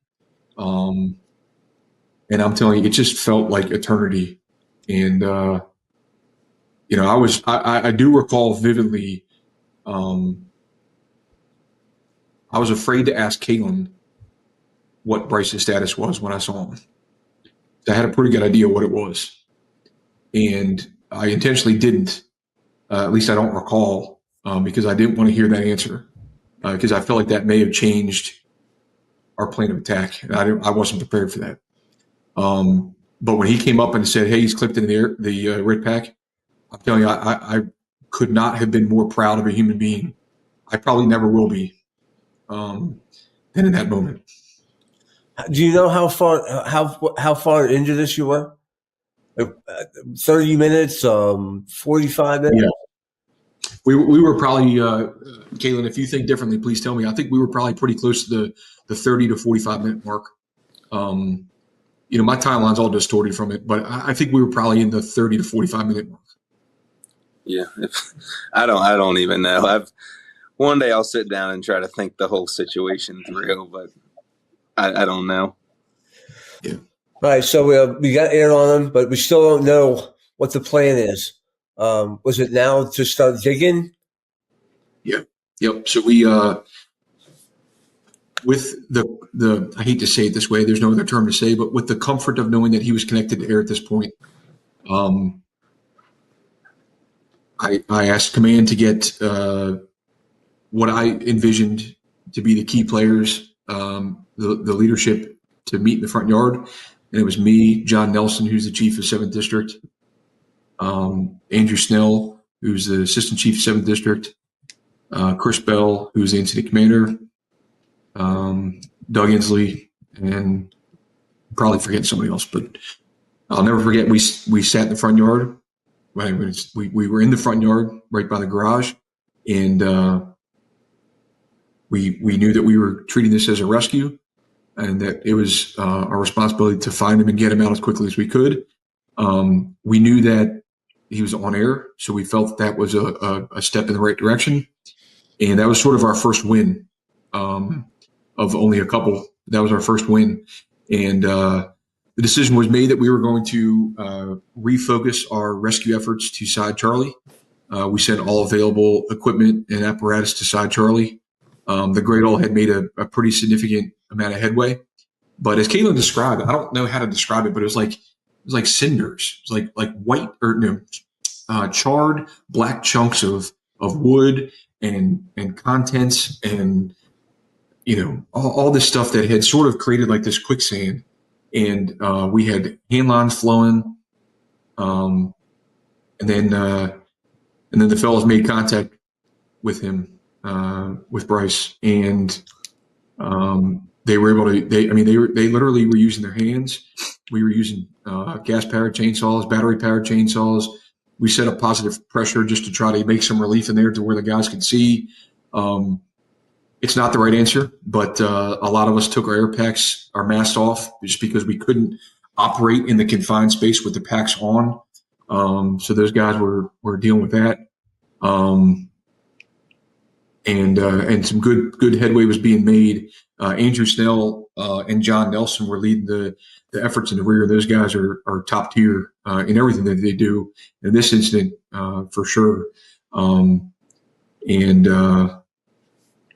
So my role changed a little bit in this. This isn't about me, but I went over to Chris. Chris and I are the incident commander from Leonardtown. He and I are personal friends, and I knew that he was done. Emotionally, he was spent. So I offered to assume incident command, give him the opportunity to be with Bryce's family, which had now arrived on scene, and he took that responsibility and went with them. I took over incident command, and we allowed the fellows to work. Yeah, and they worked. And I'll mention this individual by name just because it's something that I will definitely always remember. The deputy chief of Ridge, he's this mountain of a man. Bradley Cooper, he's just this gentle giant. He's the last person I would ever want to get in a bar fight with. He gets there, and I heard this from multiple accounts, so I know it to be true. He couldn't get enough grip on some of the wood and lumber that was in there, so he took his gloves off and was moving debris by his hands. And that's just the kind of people we had. Yeah, it sounds like a tight-knit group there. All the different departments were pitching in. Yeah, there's definitely no first due battles there. Good stuff. So from the rear with the radar, you made some headway, and then you got hands on to Bryce. Yep. So we used the excavator to tore out where the sliding doors were, and it was able to reach in as far as they could reach in and pull out. I mean, a lot of large debris, at least cut us like a small, narrow path. And then from that point, using chainsaws and K-12s, we had to cut a lot of beams, a lot of steel beams, vertical beams that were supporting, from the basement up that would have supported the number one floor. And eventually we were able to get back to him. I vividly remember having a crew of some of our younger members on either side of us.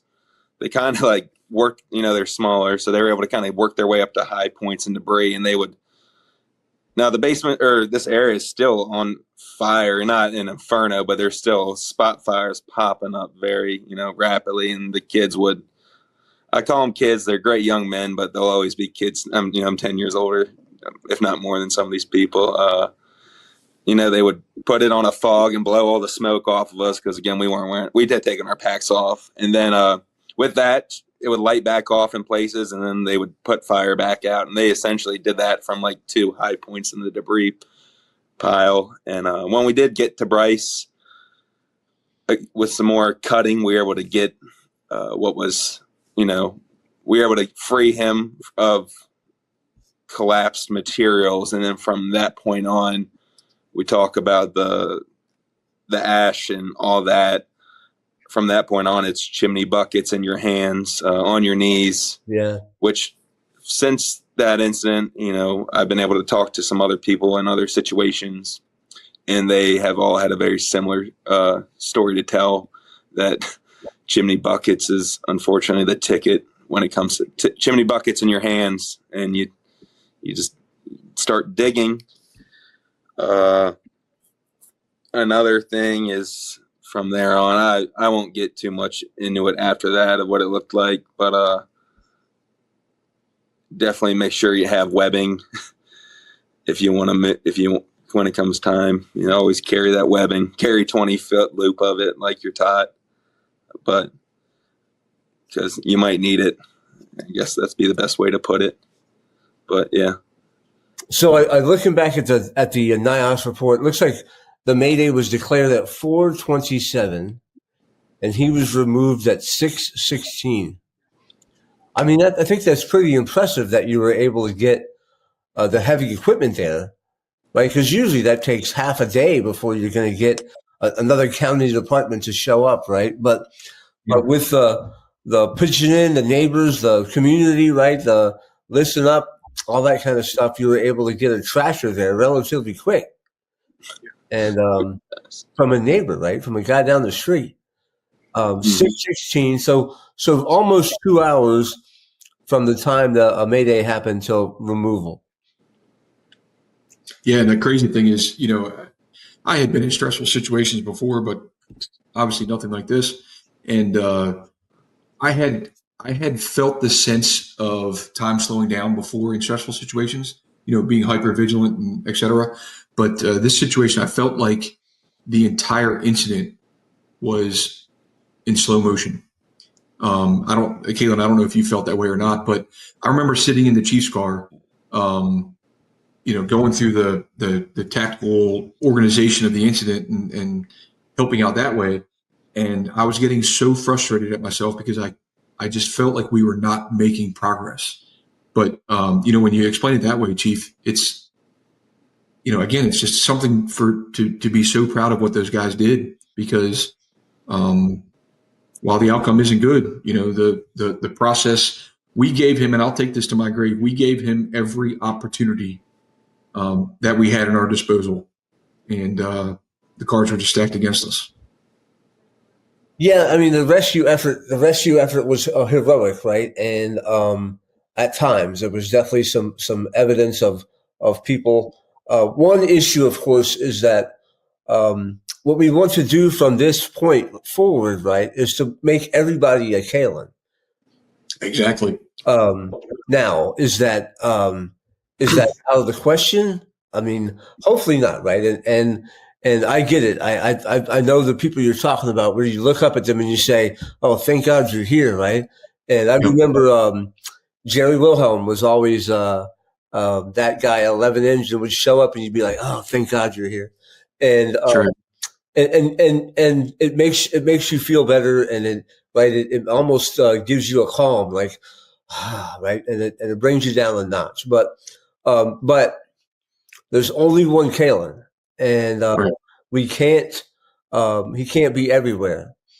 So you guys, you had a lot of stuff stacked against you. You had a lot of people that rallied to help you. So at 6:16, they brought him out, and I don't know what the cause of death was, what was attributed to, but we do know he was obviously subjected to a lot of heat. Right, gear was burned up pretty bad. SCBA was pretty bad. Yeah. But you guys gave him every chance he could. Mark, can you bring the slides back up?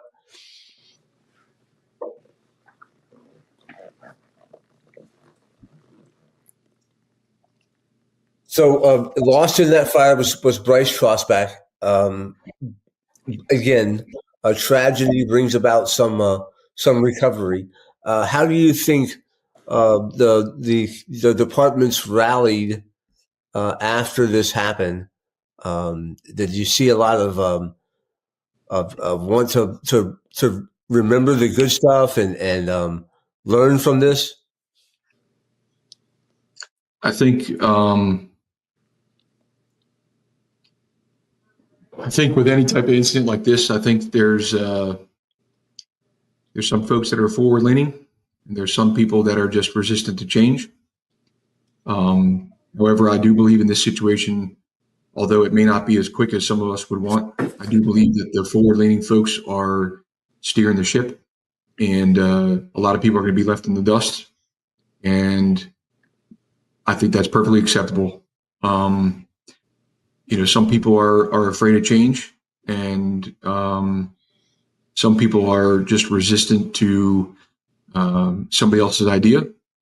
But at the end of the day, I pledged to myself, and I know that the folks that I've spoken to specifically about this have pledged to themselves, and we pledged to each other that if we do anything, we're gonna do this the right way and make sure that we try to teach anybody and everybody. I'm not the best fireman. I'll never claim to be the best fireman. But if I surround myself with guys and gals that are, like-minded and want to train and put ourselves in those precarious positions, I'm all about it.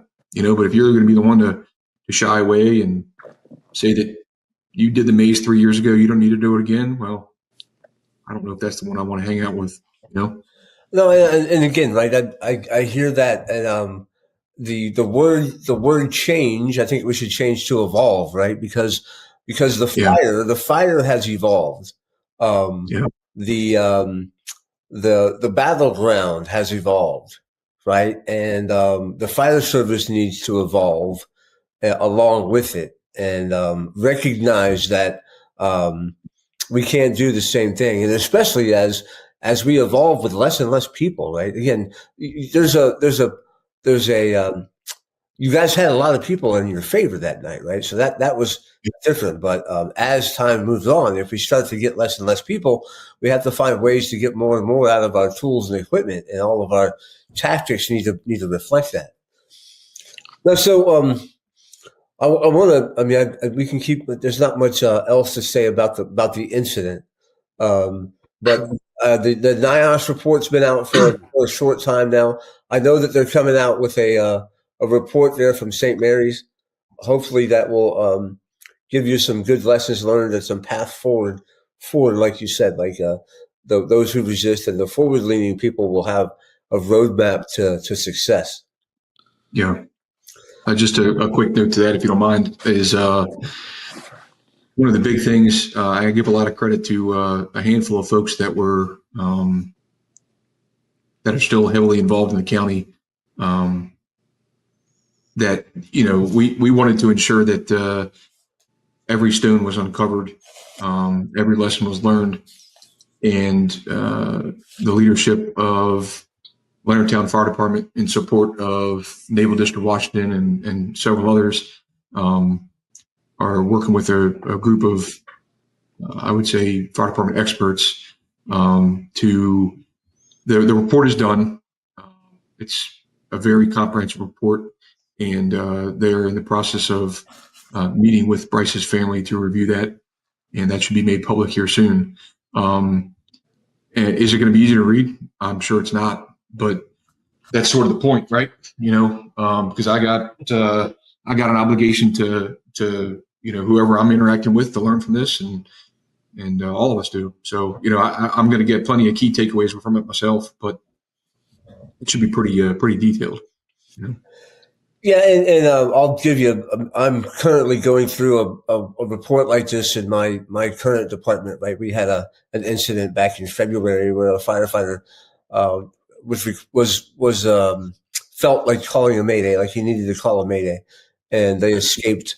Unfortunately, one member was burned. He got some third-degree burns, and but again, right, and the advantage, right, with bringing in outside help and stuff is they have a different lens to look through, and it's not as clouded as our lens from inside. And really, right, if they're you want to make sure you pick people who have the right. They don't have agendas, but they have the right idea, right? And hopefully it'll be a roadmap. I mean, I know that's what I'm looking forward to. Is that while I think I know what the problems are. Sometimes it helps to get some other people to look at it and look at it from their outside perspective and give you that map to keep it from happening again, right? That's what we're all here for. We're not really here. Again, the past is the past. We have people that we're protecting for the future, and you can't let them down.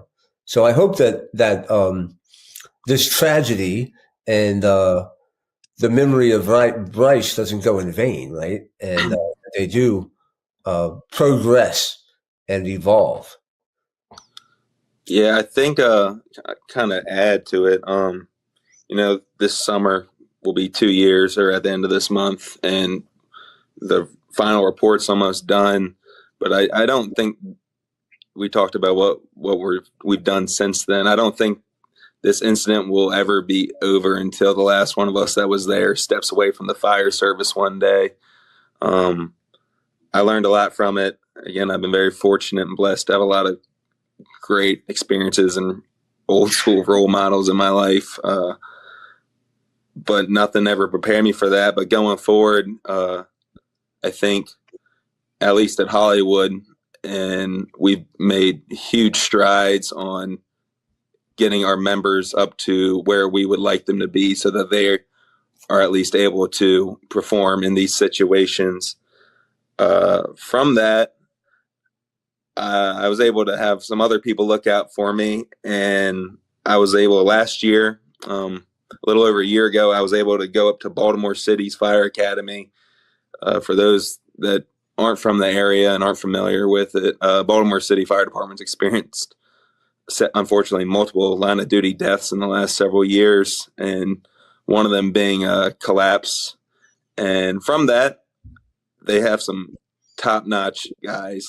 I mean, this training was put on by top-notch. Some of the it was such a privilege to be invited to partake in that. I wasn't even able to partake. I was just able to watch. But these they're officers in the field, but they weren't officers during that week. They were just firemen helping firemen. That's what they said. And they have put together some of the most intense RIT drills. It's called Advanced Firefighter Rescue. They offered it twice a year to, at the time, members of the city fire department that have been in the field for 5 years or greater. And to those guys putting it on, it's a lot of the guys that are putting it on are a lot of people that were at two of their fatal fires in the last 3 years, 4 years. And it's part of their healing process is how they say it. And from that, earlier you said, how do you make more Kaylins? And I'm nothing special. I'm just a backstep fireman, and I love going to fires. The fire service has saved me and ruined me at the same time. But with that being said, they have this theory called the red dot theory. And at the beginning of this class, these guys they hand you a thick packet of just PowerPoint slides and has a giant red dot on the front of it. And they don't tell you the importance of it until like the last 30 minutes of this class. But the way they describe it is they look at their line of duty deaths at fires, and they look at the contributing members, the members on the fire ground that had a role that could not be replaced, crucial members, and they put red dots on that overhead map to symbolize where they were. And then all the other people that may not have been maybe as involved were green dots or black dots, something like that. And their goal with this class and these guys that were at these horrible fires going forward and teaching everyone else is at every next fire, with every next one of these classes, they graduate people through is they want to have more red dots on the fire ground. So they want to have more people on that fire ground that are just hard charging go-getters, want to be in the middle of it, problem solvers. And from that, that will forever resonate with me. There's some really top-notch guys up there that I still am fortunate enough to talk to on a somewhat regular basis here and there. They check in with me. And it's a pretty cool theory that I will forever teach until the last day that I step away from the fire service. I think it's a good thing to mimic in other departments around the country. No, good stuff. Good stuff. So as we wrap this thing up, I want to ask you guys 2 or 3 things that you think you want people to get from this incident. Whether it was your participation or just Bryce or the initial arriving units, whatever. But whether two or three things that you think people should get from this. Bill, you want to go first on that? Sure. I guess the first one is it's cool and it's okay to be into the job, whether you're a volunteer or you're a career guy or both or anything in between. Being into the job is okay. I think social media and the naysayers out there might say differently sometimes, but just as much as you're into football, as a pastime, you can be into the job, and I think that makes all of us better. The second thing I would say is if you want to be successful in the fire department, And I'm not saying I have been. I'm just saying that I think it's an attribute that we would look for, is surround yourself with those people. They may not be, surround yourself with good people, right? Good people is measured in many different ways, but I think good people is measured by the ones that are pushing themselves, ones that are pushing their crews, and then the ones that are just good people all around, right? They're setting the standard in everything that they do. They're not just showing up and checking the box and then being done with it. And then the last thing is, it's okay to recognize when you're not capable of doing something, so long as you're able to find someone to do that, right? And this situation is a prime example. I was exhausted. I knew that I probably wasn't the best person in the state that I was in at the time, nor would I ever have been necessarily the best person. But when you looked around, or when I looked around and I saw that person that I felt was the best person to go do something that, you should never hope to ask someone to do, trust the process, trust that person if they're the right person, and recognize that maybe sometimes it's okay for somebody else to do something that you can't do, So. No, I think, right. There's recognize your limitations or your capabilities, right? Probably your capabilities and other stuff, and use other people that can, right? Surround yourself with that. Not everybody has to do everything. Nope. But everybody has to do everything. That's right. Yeah. All right, Kaylin, you have anything you want to add to that? A couple things that you think people should learn? I mean, I pretty much just mirror what Chief Rector said.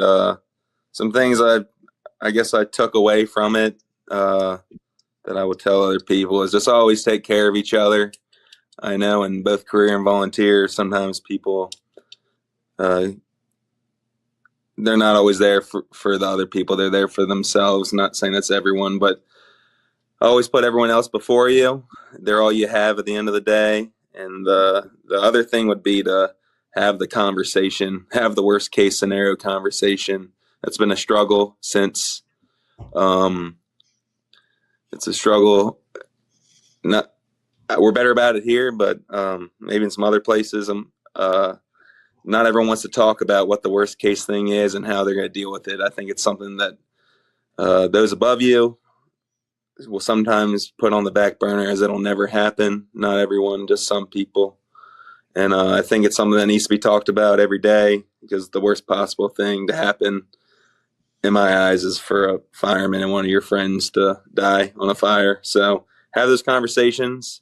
You're not going to have a game plan for everything, but just talk about it. We never talked about it. We made it work, and we got lucky, and we have a lot of great people, but we never talked about it. And I will always talk about it. No, I think there's definitely a little bit of luck in everything that we're doing, but luck can't be the plan, right? Mm-hmm. Luck is a 4-letter word, and we need to have plan, and not luck, not hope. We need to have plan. So, Mark, can you put that slides up for me again? All right, real quick, guys. This month, in keeping with our be prepared for anything kind of ideas that we had back from March, right? Back in March, you guys remember that was the Charlotte incident where luck played a big part in that guy's survival. But we don't want to depend on that. So we need to get out and plan. One thing that I'll tell you, and if I go back to this slide, make training hard again. So many times, and I equate the lab to the apparatus floor, right? If we get outside, and again, I know it's a great place to start. I'm guilty of it myself. You'll see a picture in a second of us doing it on the apparatus floor, but that's not. You can't leave it there. You have to get out of the lab, get out of the comfort of your firehouse, and maybe make it uncomfortable, right? Are you training in the lab, or are you training out on the battlefield where it really happens? again, that picture to the left is us doing some work with RIT Pack stuff, right? We don't even have our gear on. So this is pretty easy, but it's a good way to start, right? Again, that whole crawl, walk, run idea where we're doing it easy and then we work in some hard. Make sure you work in some hard. I see a lot of times our guys do the easy. They check the box and then they move on. Let's not stop there. We have to make this training hard. I don't remember. I think it was the captain of Rescue 2. We had him on here several years ago, and he said the same thing, right? Make this stuff hard. While I want everybody to succeed, we have to challenge ourselves and get the most out of it that we can. So get out there, do some RIT training, work on that RIT bag, work on that RIT pack, and make it hard.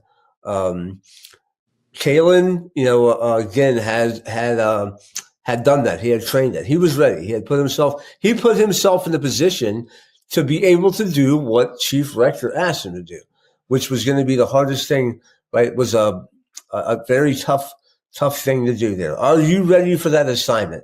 Are you ready for this scenario where there's somebody in there who's dying and you have to be the rescuer?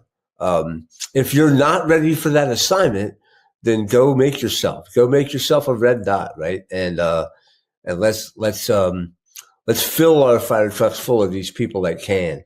And we don't have to search through the crowd and say, not you, not you, not you, not you, but let me have you, right? The next man up should be able to do it. So, hey guys, you guys spent your night with me, and it was a couple of hours of really good stuff.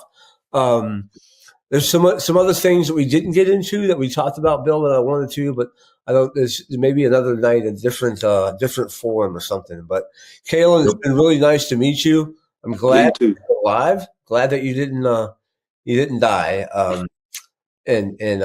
I'll tell those guys from Annapolis that don't send out text like that, like you died. Bill, it's great to see you, man. And maybe I'll see you. I was planning my trip to Kentucky, so I'll let you know what's going on, and maybe we can get together. These are look at our like-minded people here, but also I think that it's not just. I don't want us to always be like-minded. Somebody needs to challenge us. Somebody needs to. I don't want to say rock the boat, but somebody needs to say, "Hey, what about this?" So make sure you include somebody like that in your circle too. So that's the this is the June 2025 Mayday Monday. Thank you for your participation. Thank you guys, and we'll see you in July.